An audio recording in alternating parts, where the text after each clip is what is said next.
All right, fifth and long fans. Patrick and Paul back at you again. This time we got a little something different for you.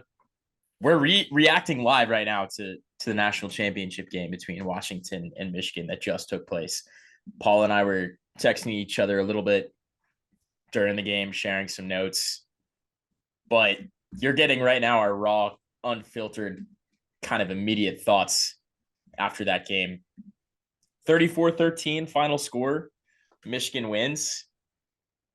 I'm just going to go ahead and start by saying I don't think either of us expected the game to go this way. I'm right on that, right? Well, I thought Washington would hang in there a little bit more. I think the manner in which Michigan won this game is predictable, but I thought that Washington would have been able to keep the score a little bit closer. I thought Penix would have been able to be a little bit more effective, but like all of the keys to Michigan's success, I think are what we thought, how we thought Michigan would go about business. Extremely strong pass rush like they had last week, and then a great running game. McCarthy made a couple plays here or there, but by and large, dominate on the ground and then win in the trenches. Yeah, I that was kind of what I was previewing a little bit when we spoke about this game last week. I just thought whoever won the trench battle was going to win the game, and Michigan dominated 303 yards on the ground. That's insane. Corum and Donovan Edwards both had 100 plus yards. They both had two touchdowns apiece. McCarthy only threw for 140 yards, 10 of 18 passing.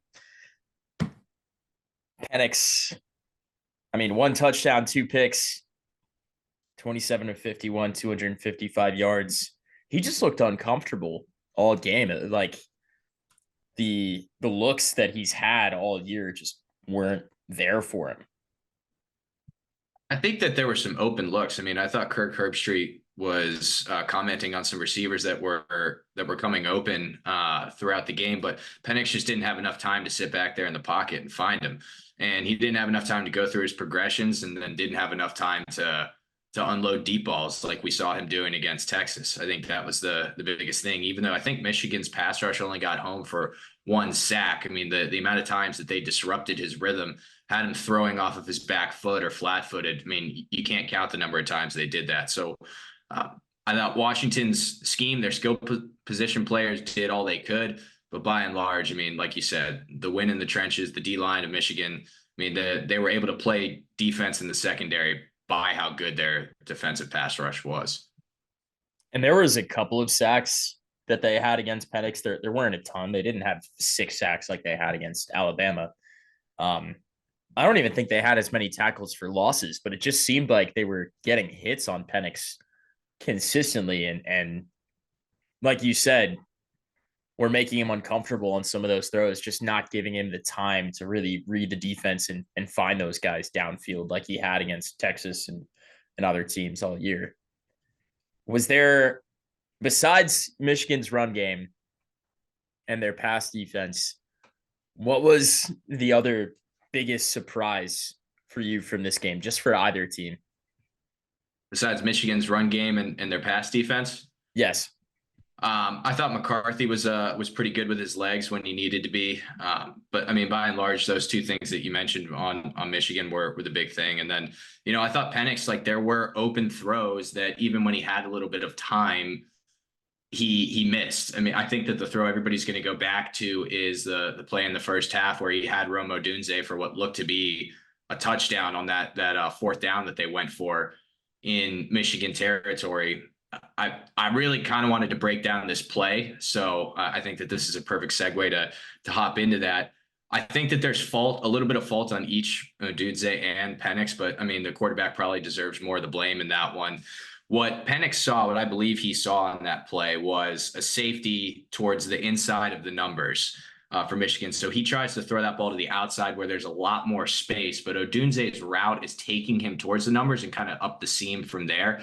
So there's an adjustment that needs to be made on his end, and he kind of stumbled over his feet and was falling down as that throw was there.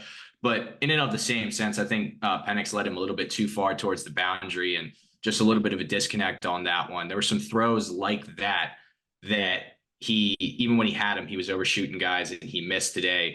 You mentioned he didn't look as comfortable. I'm not going to say he was seeing ghosts out there or anything like that. No, Sam Darnold, but I think that the constant pass rush even got inside his head when he did have a little bit of time to throw.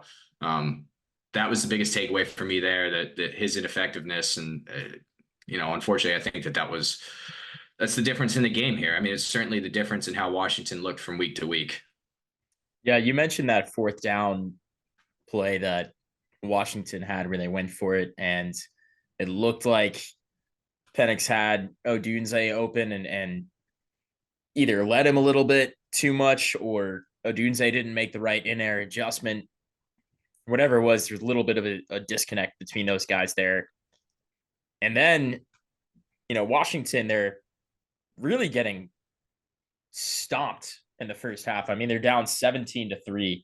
Momentum wise, it felt like an even bigger score differential because Michigan's just running the ball down your throat this whole half.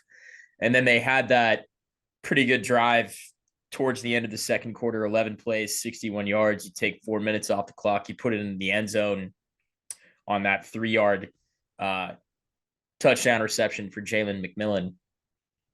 Force a punt by Michigan after that at the end of the half. But then you start the third quarter off with an interception on that first play. And credit to Will Johnson to stay with that ball and hold on to it after it may have been deflected at the line. I thought that Penix just got hit as he threw. I didn't see a deflection per se, but the ball was definitely affected coming out of his hands. And then Johnson, that was a tough play to make. You think though, if Washington can score on that drive, that might flip the script of the whole rest of the game. It just seemed like Michigan was able to set the tone early in both halves and really stick with it. It didn't feel like they took their foot off the gas at any point during the night. Yeah, you made a couple good points there. I had forgotten about that throw coming out right out of the half. That to me was as bad of a throw as it was. I think it was just a poor decision to let that ball go. I mean, sometimes you have to take a sack. Sometimes a sack is the best play given the situation, and I think he tried to force that in there where it was really kind of double coverage in that situation. So I'd forgotten about that, and kind of speaks to Penix's overall poor day. But you were talking about how Michigan was dominant early as well. I mean, anybody who watched the game can see that. The one thing I forgot to say when we're talking about surprises of this game, or at least things I didn't see coming, was how Washington's defense was able to, at least for a time, hold up. I mean, they were able to stop the bleeding. It was 14-3 and another big run. I can't remember if it was from Corum or Edwards. I want to say Corum to get them deep into Washington territory, maybe into the red zone. That was Corum. I know which run you're talking about. Yeah. And Washington's defense, by and large, held. I mean, they're able to force a field goal. They come up with a third down stop. I think it was the first time Michigan had even seen a third down in the game. And it stopped the bleeding for the time being. And they were able to pile up a couple of stops after that. When I saw that, and then when I saw Washington still wasn't able to capitalize and they were still playing from a touchdown behind the whole game, that's when you really have to start getting worried as a Washington supporter, because your defense is literally doing everything they can. I mean, they stopped the bleeding after the early onslaught. Michigan's run game was kind of flustered in the middle quarters, second and third quarter there, and Washington's still not able to capitalize. That's when you kind of knew that you were in trouble, because you can only do that for so long when there's such a mismatch in the trenches like there were tonight. And eventually Michigan was able to play with a little bit of tempo on that fourth quarter drive and put things away. There was a stretch at one point from right around the middle of the third quarter to the beginning of the fourth quarter where there were 6 straight possessions where these teams punted, just trading punts left and right. It felt like a field position game. Both teams were trying to sort of feel each other out and find that next play. It was still a one possession game at that point. It was 20-13 for almost a whole quarter of play, really. And the game slowed down from that point. One thing I will say, Michigan held Washington to just 3 points in the second half, a field goal on their second possession. They pitched a shutout after that. And I think a big part of this game that's going to get overlooked is the injuries to Washington's key offensive players. Dylan Johnson, their running back, only 11 carries for 33 yards. You got to think he was more a part of the game plan going into this, but he was hobbled by injuries to both feet, I believe. He also had a hip thing going on, I think. Penix looks really banged up by the end of the game. On the last sequence where Washington had the ball, there was a play where there was a holding call and there was a pass interference on a play that Penix had a guy downfield. He got hit hard on this throw and he picked himself up off the ground, and you could see him like doubled over, hand on his chest, trying to just make sure he was breathing right. So I wouldn't be surprised if there was some stuff that came out about him playing through injuries as well in this game. I'm not a medical expert. I'm not going to try to judge whatever he might have been dealing with just from the eye tests, but he didn't look himself for one reason or another. And they looked banged up, man. The physicality of Michigan just from start to finish was next level. And we touched on it earlier, just talking about their pass rush and their defense and getting home on Penix as often as they did.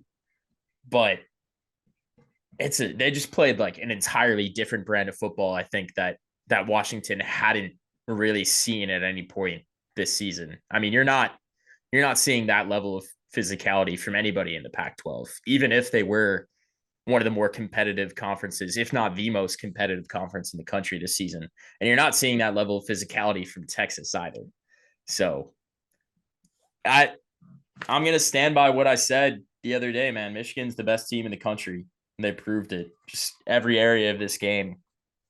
They didn't necessarily dominate in every phase. Like Pretty I close said, to it.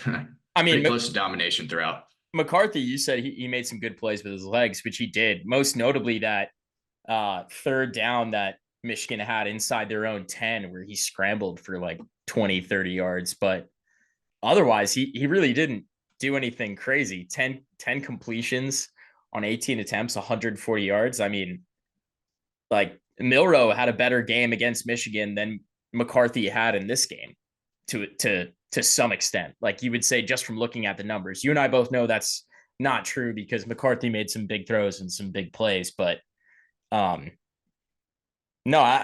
Michigan didn't. They were just able to dominate so much on the ground. They didn't have to ask McCarthy to do much. And that was their recipe for success all the way going into this. And they executed it. So credit to Harbaugh. Will he stay with the Wolverines going forward? I don't know, man.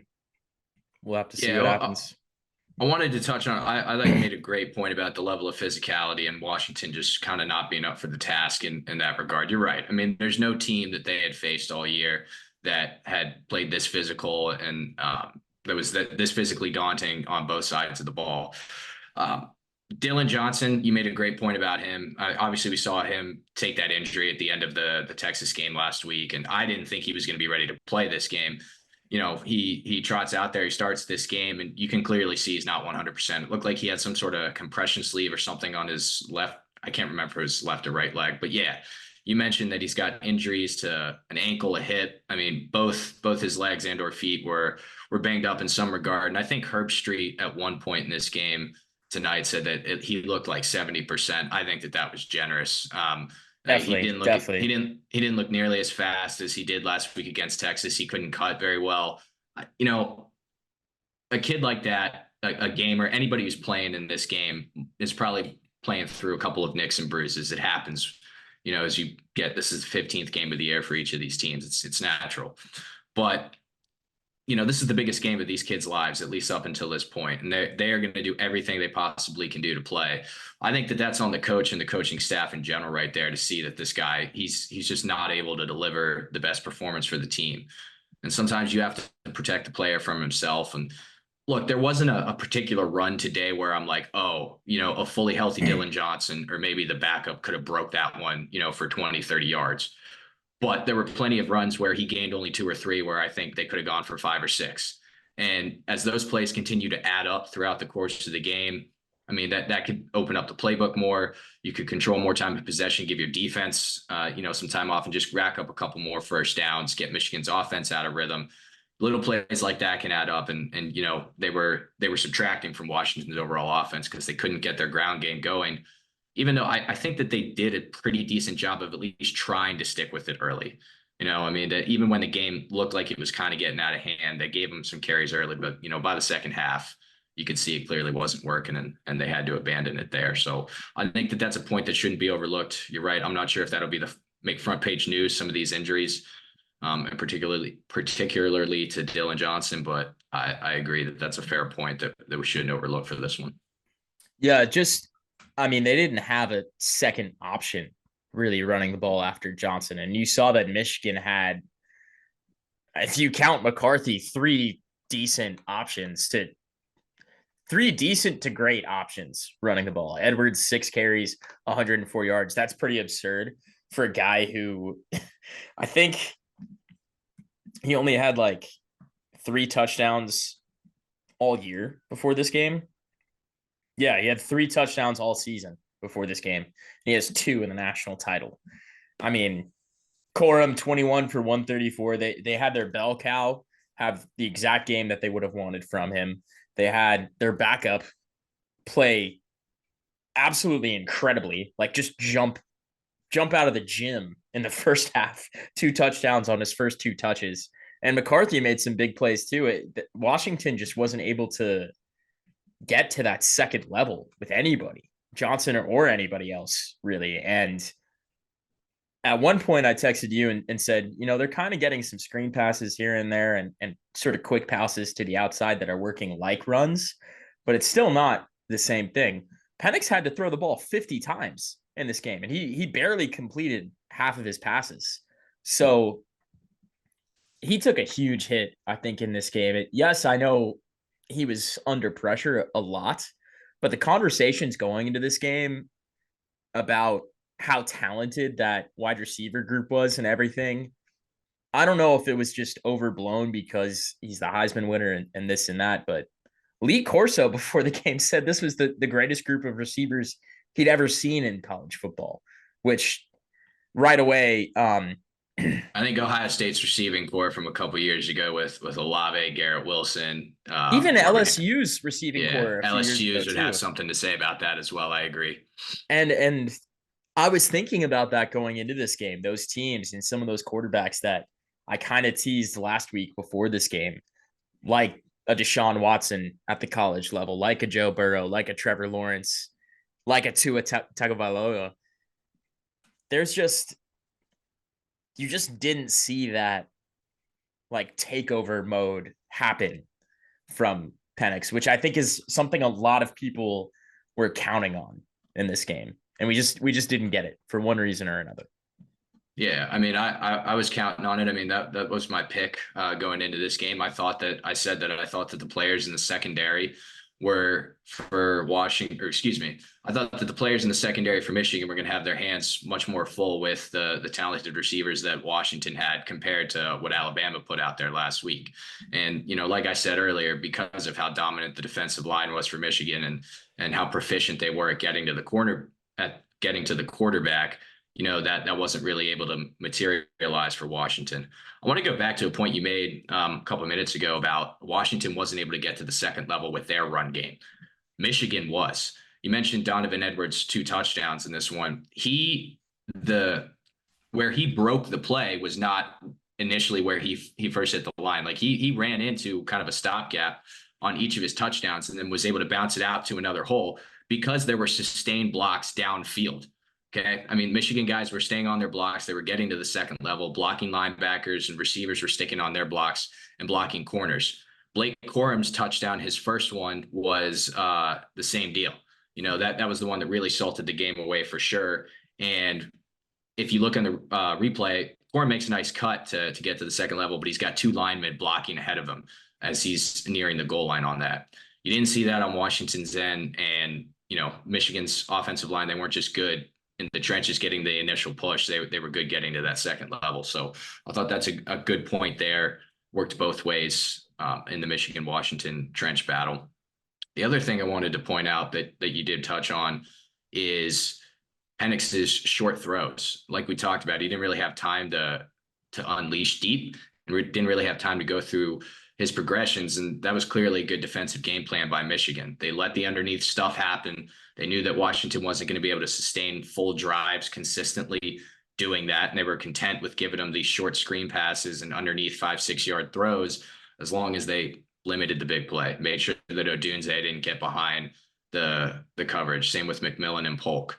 So I thought it was a great game plan. Those are two key points as to why Michigan was able to win. And I think it speaks to the defensive game plan in general and just, again, their overall physical strength.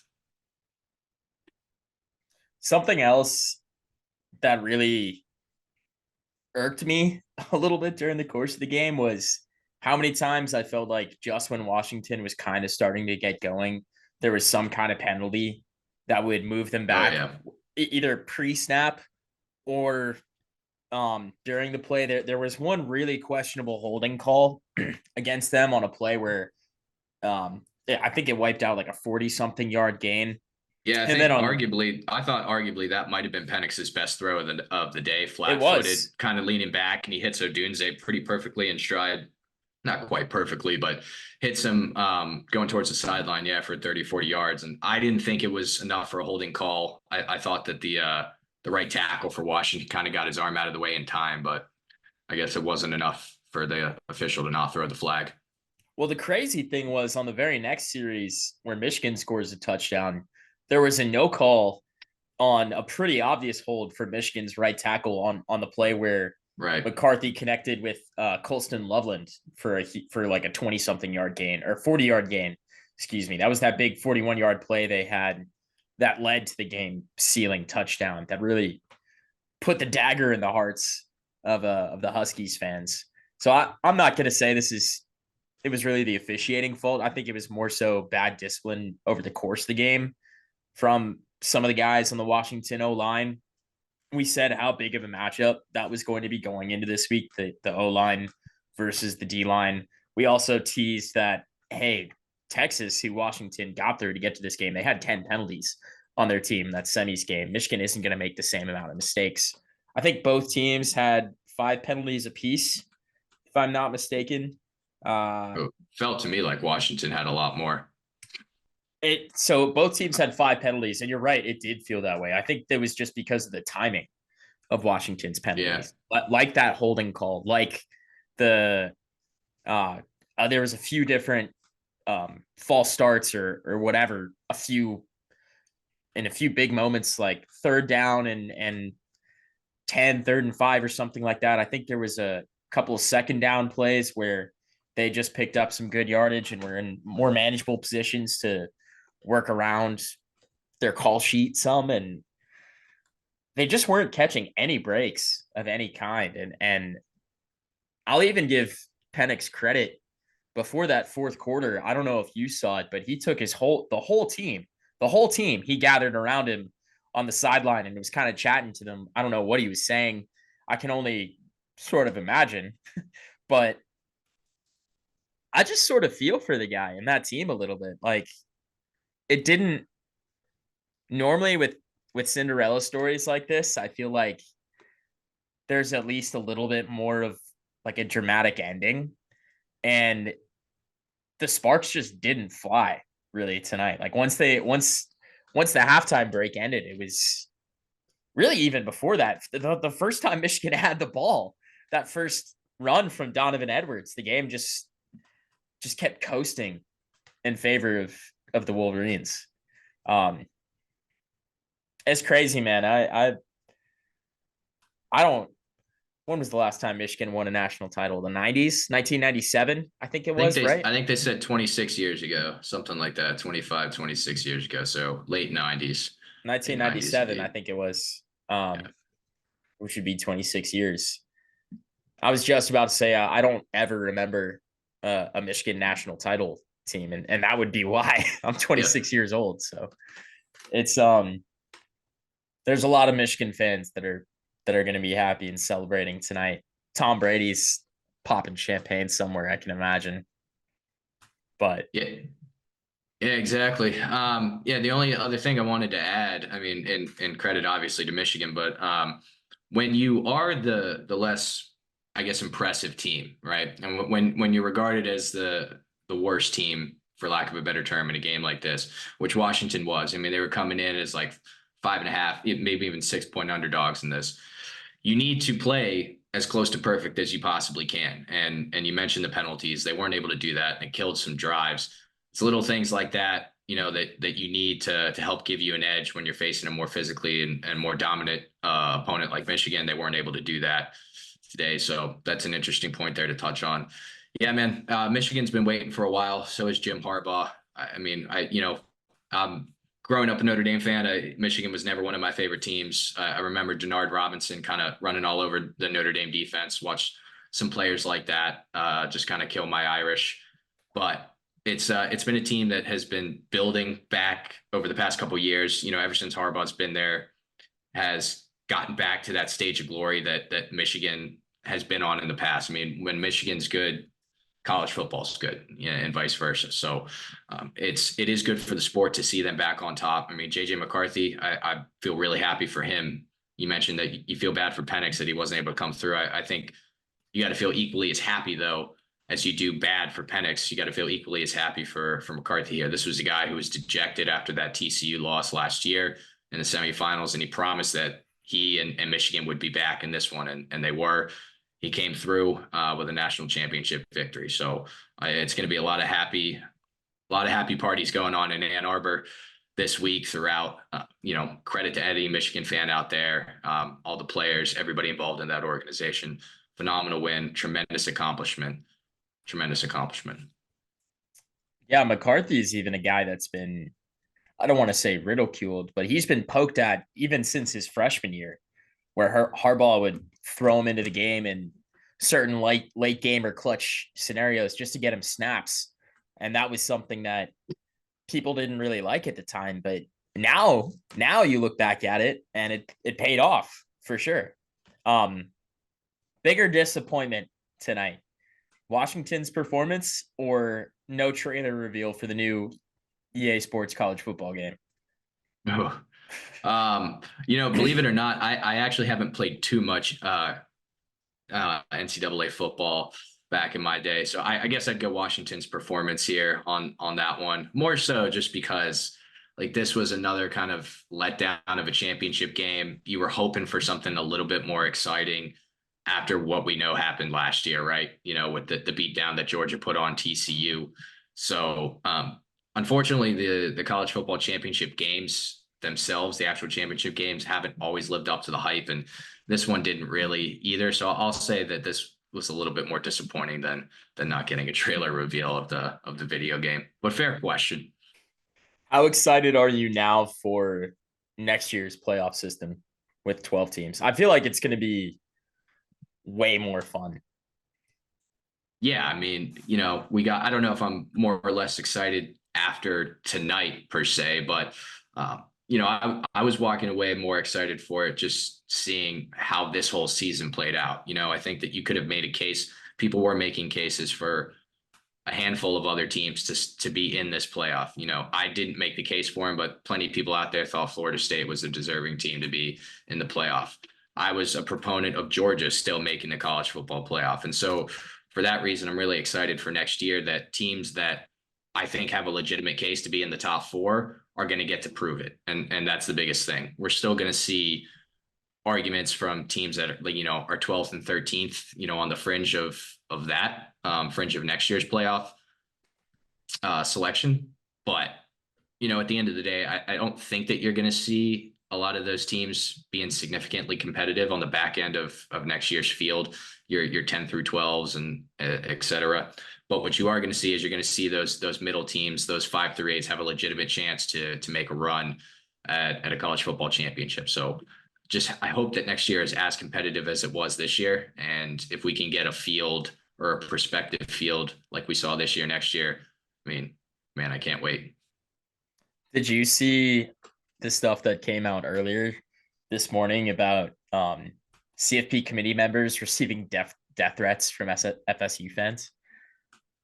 No, I didn't see that specifically. I think I saw a tweet from one of the committee members, of which I can't remember his name, but he was saying that maybe it was the president or somebody like that. He was saying that they were confident that they got the four teams right, that they think that they got it right. Which again, I think I've made a case for Georgia a handful of times on this podcast, but at this point, I think you're getting into semantics if you're gonna argue that. I think with how competitive the semifinal round was, Michigan kind of flexed their muscle tonight. But at the end of the day, given the results that we have seen over the past week plus, I got no problem with these four that they selected. So I think that, again, my opinion about Florida State. I think that to give somebody death threats over a sporting event is horrendous in and of itself. You don't need any more context other than that. But I mean, they really have no basis. Do you think either McCarthy or Penix really helped or hurt their draft stock in this game? No, because you know what? Let's take a look at JJ McCarthy first. I think that he made a couple plays, I think more so with his legs today, but he wasn't really called upon to do too much one way or the other. So I don't really think that you could bump him up or bump him down. I mean, there was no play where I looked at like, oh, JJ McCarthy, couldn't make that throw. He just wasn't asked to do too much. I mean, with how good the team he had around him, I was actually surprised. I saw a graphic flash towards the back end of the game that Mel Kiper has him projected as the his fifth quarterback off the board in this upcoming class, which I didn't. He's think gotten some first round buzz, actually. Yeah, I didn't think he was supposed to go that high, but maybe I should get back in the film room and watch some of his earlier games from this year, because I thought he was going to be more of a mid round guy. Now to Penix. Look, I mean, the stat line doesn't look good today. I mean, you can't ignore that. Barely over 50% completion percentage and more interceptions than touchdowns, as you recapped at the beginning of the episode. But I don't think it was all on him. He certainly didn't improve his draft stock tonight, but I don't think that there's any team out there that's watching film and looking at this game and seeing how dominant Michigan's D-line was over Washington's O-line and knocking Penix down a significant amount. I think that he's put enough film out there throughout the course of the year, had a Heisman campaign where one bad night that wasn't completely his fault, largely his fault, but not completely his fault. I don't think that NFL teams are going to look at tonight and bump him down significantly, if at all. Last question. Is this John Harbaugh's last game as head coach of the Michigan Wolverines? You mean Jim Harbaugh? Jim Harbaugh, yeah. Jim Harbaugh. I'd have to say it is. I mean, I think that, for multiple reasons. One, he achieved the crown jewel, right? He's a national champion. They accomplished everything that they set out to do. This team is going to have a plethora of guys go to the NFL next year. It's not going to be the same team coming back. So I don't think that though they'll probably be competitive again and very good, and I'd imagine ranked, they're not. I don't think that they're supposed to be a national championship contender or one of the top contenders next year. And then, pile on the sanctions that could still be coming down the road for him, right? I mean, they, could still be facing multiple suspensions for what we've seen happen and transpire. Let's keep in mind, he wasn't just suspended once at the end of the year for the Connor Stallions thing. He was suspended at the beginning of the year as well. So I think that this is a guy that I think is going to try to put all of that behind him, go to the NFL and try to, achieve the next goal of his, which will ultimately be winning a Super Bowl. Okay. Wow. That's it for college football for this year. Yeah, man. What are your thoughts? Do you agree with any of what I just said or disagree with it in terms of Harbaugh primarily, or, McCarthy or Penix's draft stock? I think I think Penix could have hurt his draft stock slightly, not by a ton, but slightly. Again, I think the injuries might play into it. I think we're going to have to wait and see what he was actually dealing with in this game and how serious it might have been if there were any listed injuries, perhaps. But Michigan's the closest thing to an NFL defense he's faced all year. Absolutely. And it wasn't great. And it wasn't all on him. A lot of it was because there wasn't as much separation for his receivers. There wasn't as much time in the pocket for him. He didn't have as many clean pockets with like wide open space to run if he needed. But also, like we talked about earlier, there were some big throws that he just missed third downs, fourth downs, like throws you've typically seen him make. And for whatever reason, they just weren't there today. I don't think his draft stock was like drastically hurt, but he was already kind of like a fringe first to second round guy right now because of some of his injury history and questions about um, some of the competition he's faced. And I don't think getting hurt and not playing very well against a really good defense helped either of the arguments against those stances. Corum, I think, is the guy that really boosted his draft stock outside of some guys maybe from Michigan's secondary, even some of Washington's defensive players, I would think might get a little bit of a boost because of how they were able to handle Michigan's guys. But Michigan's skill position players aren't at the same level as Washington's are. So that might not necessarily hold true. But back to Corum, I really think someone's going to get suckered into taking him higher than they should in this draft. And someone's going to do it in fantasy football next year too, depending on where he lands. That was something I kind of teased last week, but I've got a feeling about it after just how he's performed this game. I mean, he had like 28 touchdowns this season. Yeah, I think I heard that from somebody. That's pretty absurd. 28 touchdowns in a college season that now is just now 15 games. So it's not even a full NFL season, to put that in perspective. Yeah, and I mean, he had essentially an NFL O-line working for him. He played an NFL system for a guy who's coached in the NFL. He's going to get a look somewhere next year, and he would be the guy I would really watch for in terms of how he's viewed after this game going forward. Yeah, Blake Corum wasn't. Sorry to interrupt. You still have something? No. You're good. Blake Corum wasn't a guy I was necessarily thinking of off the top of my head in terms of bolstering his draft stock, mainly because I personally don't like to take running backs early in the NFL draft just because of how banged up the position can get and how demanding it is of a position. I think that we're seeing a lot more NFL teams go to some sort of running back by committee. But as you were talking about Corum, which he definitely deserves to be talked about, and his not just his game tonight, but his NFL draft prospects, I looked up where he's roughly projected to go. And this article looks like it was from a couple days ago. But they're projecting him as a day 2 pick. So basically second round guy, which I think that's pretty typical for a running back. I mean, we see fewer and fewer of them go in the first round, although we've seen a couple here or there over the past few years. When you say that you think that somebody might get suckered into taking him earlier than they should, are you alluding to a team potentially reaching for him back end of the first or maybe very early second, something like that? Yeah, that's exactly what I'm thinking. Especially with, I mean, look at some of these teams that are going to be in the playoffs right now and how many of them have healthy, great running backs, and just try to picture Blake Corum in that offense. So, I mean, the Texans, right? That's a pick. That could be one right there. Singletary has had a little bit of a comeback season this year, but you wouldn't necessarily say that you expect him to be consistently that guy going forward, right? And then he wasn't a high draft pick either. Right. And Dameon Pierce just fell off the table after having a good season in his rookie year. So that's a team that's picking kind of towards that back half of the first round. I could see making a move for him.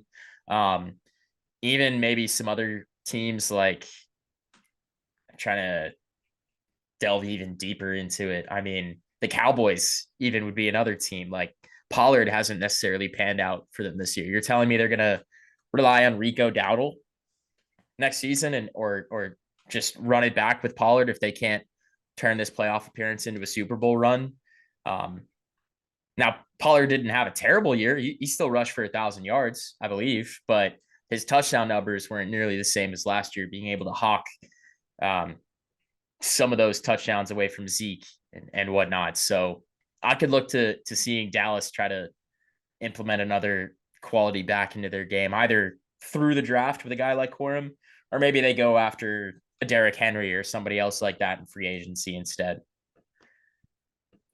It's interesting you said If that. Henry is still playing, honestly. Yeah, no, that's interesting you said. I was actually thinking about, and not to get too off topic here, because this is a college football reaction podcast, and we'll talk about NFL and other things like that later in the week. But I was thinking about Derrick Henry's career and in Tennessee, just because he did help my Steelers get into the playoffs.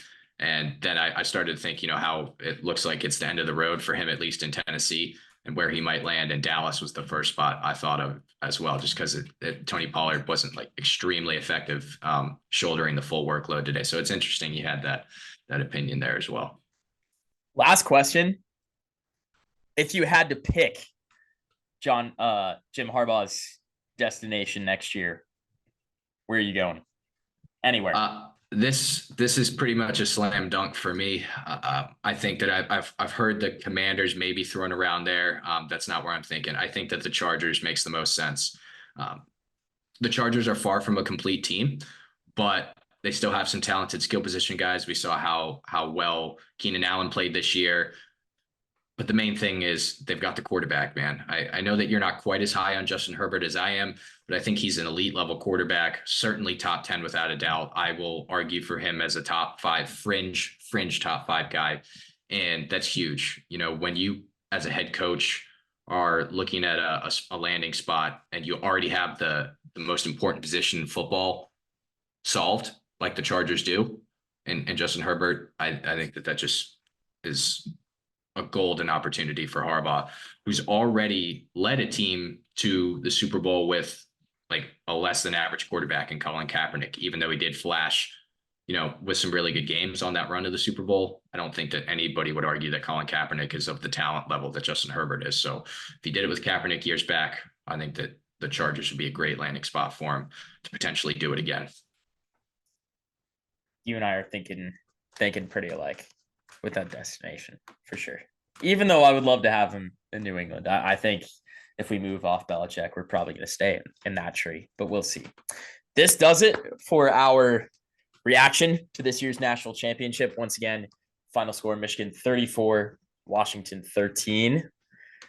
I'm excited for next year's college football coverage. We'll definitely have some good stuff, but now we're diving all into the NFL. We got the playoffs right around the corner. Wild card weekend is this weekend. We're going to have our end of the year fantasy awards episode as well this week, which Paul and I are definitely looking forward to. We've got a special guest for that as well, which y'all will find out about closer to the release of that episode. We'll go with that. Paul, my man. He's a very high profile guy, so we got to keep it under wraps. The highest of profiles. Yeah, for sure. Paul, my man, raise that Jolly Roger, keep it lit, and get some rest. We got to talk tomorrow again. Yeah, absolutely, Patrick. Glad we were able to do this here. It is sad to see college football come to an end, but as college football comes to an end, like you said, NFL is still in full swing with the playoffs, and my personal favorite sport is really about to take center stage in college basketball. So we're going to get into talking about that over the next couple months as well. It's been a great college football season. It's been a lot of fun talking about it with you. And till next year, I guess. Yes, sir. Big Blue. Go Wolverines, man. Pat. Congrats. And the Commish signing off. Thanks for tuning in once again to the Fifth and Long podcast. God bless.